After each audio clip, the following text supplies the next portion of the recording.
tidak boleh tidak fokus. Perhatikan gambar. Gambar apa? Mana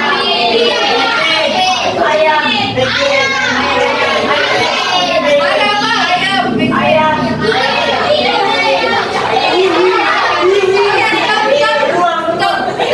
Jawabannya dikunci kan? Oh, berarti ada di jawabannya kunci. Jawabannya adalah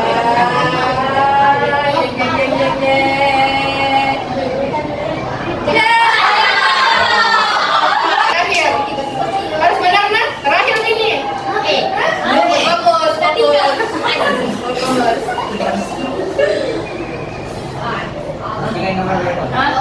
Tarik simpul.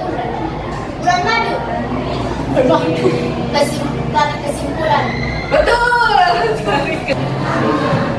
Oke, bismillahirrahmanirrahim. Assalamualaikum warahmatullahi wabarakatuh.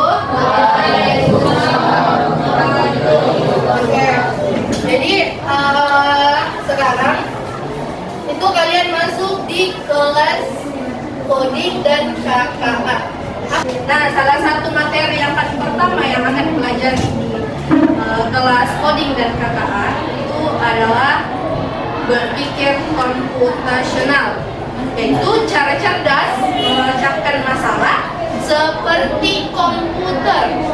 Nah, apa sih maksudnya itu memecahkan masalah seperti komputer? Contoh, kalian pernah dapat kemasan mie instan di dalamnya ada petunjuk pemakaiannya? Pernah diikuti? Di kemasan itu harus ada langkah-langkah. Kenapa di HP itu kalau kita beli ada cara pemakaiannya? Itu yang berperan itu yang namanya berpikir komputasional. Nah, di pembelajaran kali ini kalian akan mempelajari tentang berpikir komputasional dengan tujuan yang ibu harapkan kalian tahu itu menganalisis dan memecahkan masalah sederhana menjadi bagian-bagian yang lebih kecil, menentukan data yang diperlukan, menyusun langkah-langkah algoritma, mengimplementasikan algoritma.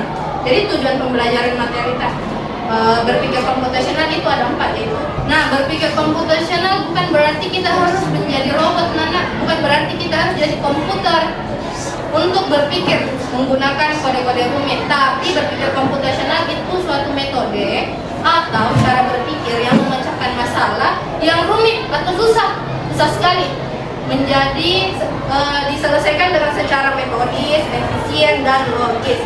Nah, berpikir komputasional ini mirip dengan cara ilmuwan dulu berpikir. Jadi ilmuwan dulu kalau dapat penemuan itu berpikirnya secara komputasional, bagaimana memecahkan masalah. Nah, ini adalah keterampilan dasar yang berguna untuk semua orang, terutama untuk siswa-siswa. Nah, apa saja sih itu berpikir komputasional? Berpikir komputasional itu ada empat pilar atau elemennya. Namanya yang pertama dekomposisi, yang kedua pengenalan pola, yang ketiga abstraksi, dan yang keempat algoritma. Nah, kalau di bulan Juni dapat 50, bulan Juli dapat berapa? 55. Paham nih? Paham polanya? Polanya apa? Polanya apa? Ditambah 5, berarti kamu sudah dapat pengenalan pola. Oke? Bisa? Nah, ini contoh berpikir komputasional. Sekarang Ibu kan sudah bagikan tadi filenya di Excel. Ibu minta kalian selesaikan ini semuanya. Kalian kan berkelompok. Ibu mau bentuknya ini seperti ini. Nah, saya bentuk begini dulu. Yang paling cepat selesai kelompoknya berarti dia yang paling tinggi nilainya, karena dia bisa menyelesaikan masalah dengan tepat menggunakan berpikir komputasional. Nah, kalian bisa jadikan HP-nya sebagai bantuan untuk membantu kalian, dan ada juga file yang dikirimkan di grup untuk menjadi bahan bacaannya kalian untuk pengolahan data. Ini nanti kamu cari masing-masing rata-rata nilai paling IPA, nilai tertinggi berapa, nilai terendah berapa, IPA, KI,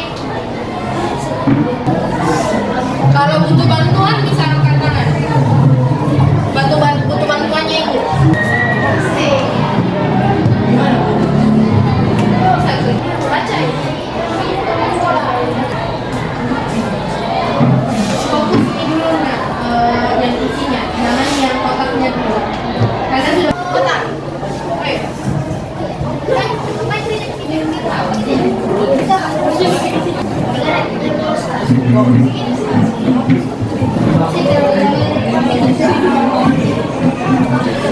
ayo.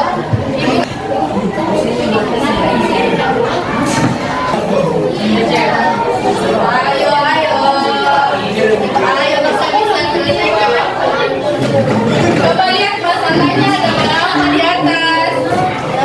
Ada berapa? Kalau bisa dibagi-bagi, dibagi-bagi. Rata-rata yang di berapa?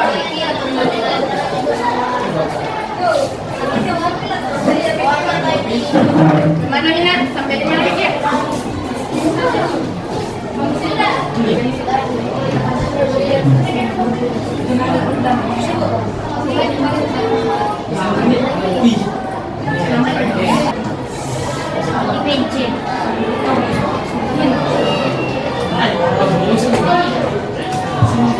Tidak nak kayak gitu. Ada apa? Nah, aku sini yang anu.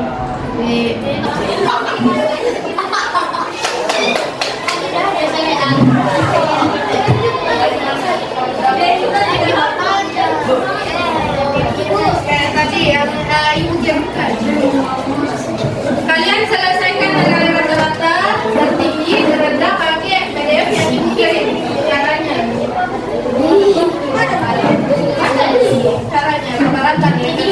Yang sudah bisa kalian diskusikan yang mana komposisi, yang mana abstraksi, yang mana pengenalan pola, dan hal-hal lain. Sudah?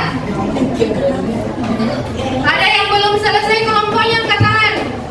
Oke, enggak apa-apa. Silakan dulu berdiri yang belum selesai kelompoknya. Yang di belakang sudah selesai. Sampai nilai rata-rata. Dan nilai maksimum dan minimum. Sudah. Oke, sudah. Dengarkan dulu temannya. Apa masalahnya kelompoknya sampai yang kita tidak bisa selesaikan nak? Apa? Apanya yang kendala? Nilai rata-ratanya kenapa belum didapat? Oke. Coba angkat tangan kelompok yang dapat nilai rata-rata tidak pakai rumus di PDF. Tidak pakai rumus di PDF angkat tangan, tidak apa-apa.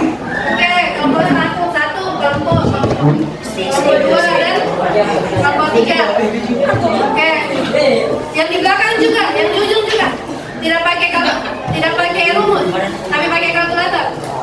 Yang angkat tangan yang kelompok pakai kalkulator selesaikan tugasnya. Kalkulator HP atau komputer? Komputer. Oke.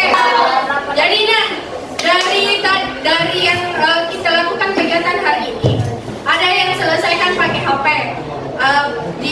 Dihitung satu-satu, ada yang pakai rumus di PDF. Dari dua cara itu yang mana yang cepat? Pakai PDF, pakai cara yang di PDF atau cara yang di HP? Cara kalkulator. Yang mana? Kalkulator atau PDF? Apa yang pilih kalkulator? Yang pilih PDF? Kelompok PDF? Yang pilih? Nah, yang lebih cepat adalah yang pakai cara di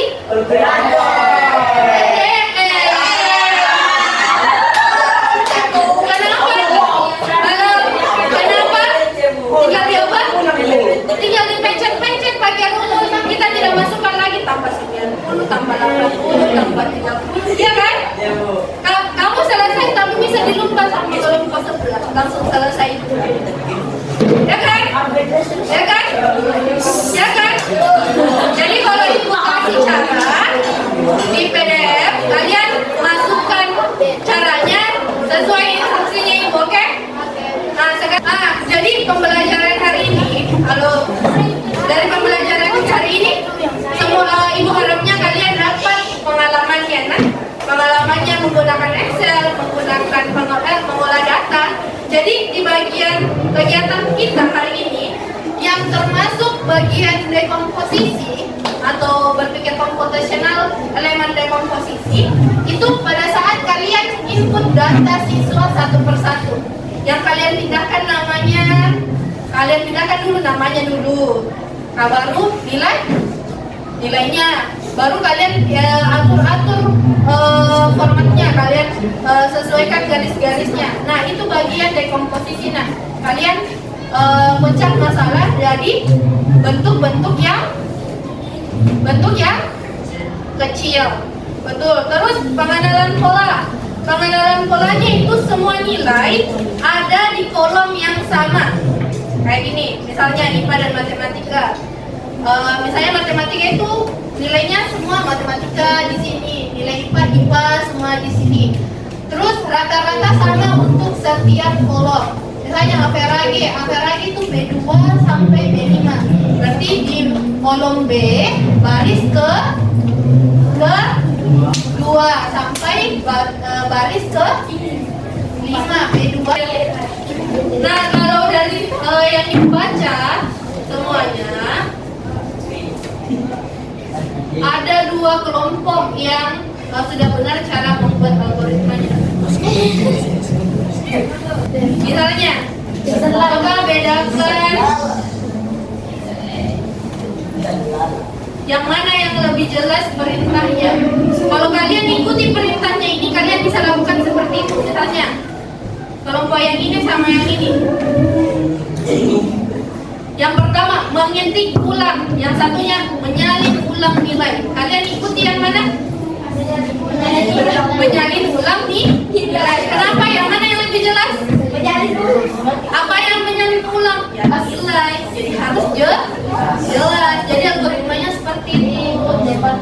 Ada lagi, memulai. Ada tadi yang kirim. Mulai, nomor 1 mulai. Kalau kita dikasih petunjuk mulai, apa yang mau tahu mulai? Hah? Ya kan? Apa yang mau tahu mulai nak? Ya kan? Jadi algoritma itu harus berhuruf, terstruktur, jelas. Nah, ada awal, ada akhir. Oke? Bisa dipaham? Bisa. Nah, refleksinya bisa dilanjutkan nanti di rumah. Silakan matikan komputernya. Ini masih nyala komputernya, Dua.